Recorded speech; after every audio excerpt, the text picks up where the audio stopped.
The gold bead Possie bugger, Hall of Fame trout fly in the Mackenzie and Willamette drainage here. I've actually used this fly all over the place. Deschutes, southern hemisphere, this thing crushes them everywhere. I'm going to put a big bead on a 3769 size 8 TMC hook. I'm going to add a little weight to it up in near the thorax so that I help bulk the fly up a bit as well as add additional weight to it. Just bind that down with thread. If you wanted to apply cement to it to really keep it rigid there, now would be the time. I'm going to create the tail using either possum, fur, or in this case woodchuck, which I think works fine. Take the woodchuck and cut fur away. I don't need too much here. Pull the under fur away. And this tail is going to be about the distance of the gap, about there, but it could be a little longer. Not critical. I'm not tying a catskill dry fly here, so we can, if our tail's a little long, it's not the end of the world. So a little woodchuck fur piece or possum, tie that tail in.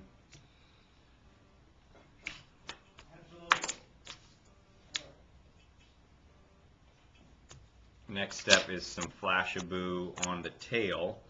So I'm going to do 2 strands of flashabou on each side of the hook individually. So I want those to come out to be the length of the tail.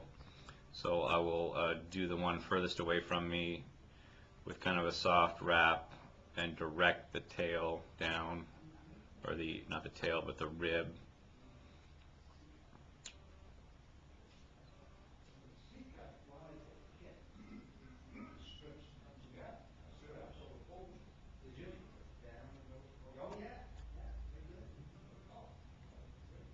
So there's one side of it, and if it's a little long, I can cut that away. If it doesn't want to cooperate, I just pull it down so that it orients to the side, and then if that flashabou gets a little long, just cut it. Other side, 2 more strands, and really you could tie all this in at once, the tail and the flashabou. I don't think it matters that much.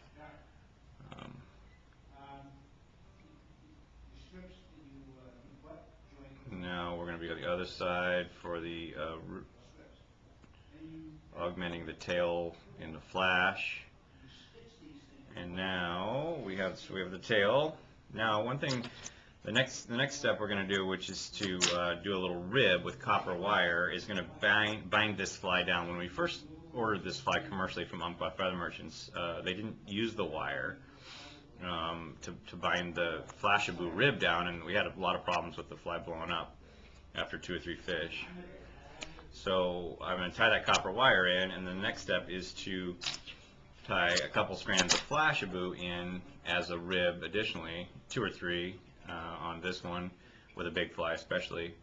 And so now as rib, I have both a flashabou rib and a copper wire rib hanging. And now I'm going to go with my dubbing on the body, and one of the reasons why this fly is called a Possie bugger is we tie it with possum fur, and I think one year Umpqua Feather Merchants had an overabundance of possum skins, and the guys Dennis Black and Dave Hall needed something to do with all this possum fur, so they created this Possie bugger, and it's been a home run all the way. So dub the Possie fur on your thread. You can use wax thread, or this is uni 6 or 8, but wax thread certainly easier. I'm going to dub that possum fur up the body, and with that lead I'll get a nice fat body there. Still got plenty of room between the bead and the body and the bead right now. And my next step after I wrap the rib through is to put a collar hackle on a nice black thorax too. So next step is to wrap the flashabou up the body, giving it this great flash. I mean, a hare's ear has been a great fly for years, of course, and this is not far off. It's got the flash, it's got the hare's ear color body, only it's possum. It's got the flashabou in it. Big bead and a little lead. It's got the sink rate. The thing fishes like crazy. Copper wire runs through the flashabou over the top, and that just binds it down. So now this fly could catch 20 fish instead of 3.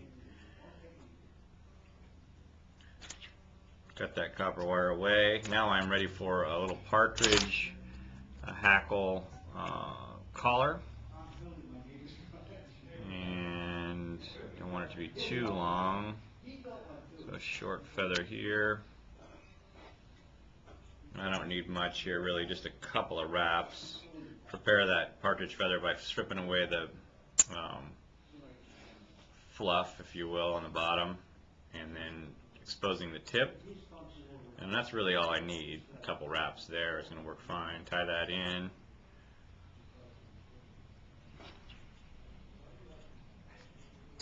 Hackle pliers.